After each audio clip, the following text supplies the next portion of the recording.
Hello বন্ধুগণ, গরিব ঘরের রাজপুত্র নাটকে এখন টান টান উত্তেজনা। শালিমা বিল্ডার্সের সকল স্থাবর স্থাপর সকল সম্পত্তি কিন্তু আবারও রাতুলের কাছ থেকে ফিরিয়ে নিল অনেক অনেক। কিন্তু এইবার মেঘলাকে কথা দিয়েছে মেঘলার সাথে হয়ে লড়বে, কিন্তু এখানে ম্যানেজার নতুন একটা খেলা খেলে দিল।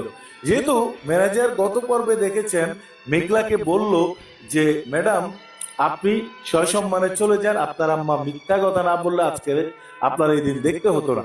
আসলে ম্যানেজার এখানে একটু খেলা খেলছে, এই কারণে না হলে রাতুল কিন্তু মেঘলার ক্ষতি করতে পারত, যার কারণে মেঘলার যেন এই অবস্থায় কোনো ক্ষতি না হয় এবং অনেকের কাছে যেন সেই বিষয়টা পরিপূর্ণভাবে বিশ্লেষণ করতে পারে, সেই বিষয়ের জন্য কিন্তু এই কৌশল খাটিয়ে মেঘলাকে এখান থেকে সরিয়ে দিল।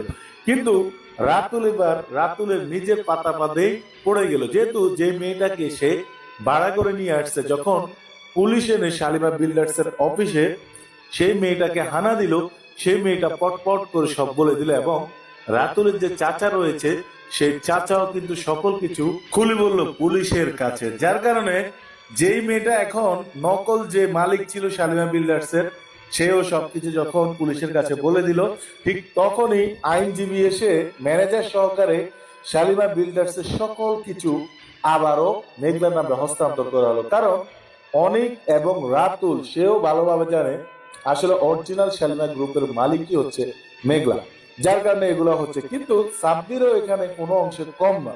সেটা বলার পূর্বে ছোট্ট একটা রিকোয়েস্ট থাকবে, আজকের ভিডিওতে বেশি বেশি লাইক দিয়ে চ্যানেলটাকে সাবস্ক্রাইব করে সাথেই থাকবেন। বিশেষ করে গরিব ঘর রাজপুত্র নাটকের নতুন এপিসোড যারা দেখতে চান তারা আজকের ভিডিওতে বেশি বেশি লাইক দিবেন। গরিব ঘর রাজপুত্র নাটকে এমন কিছু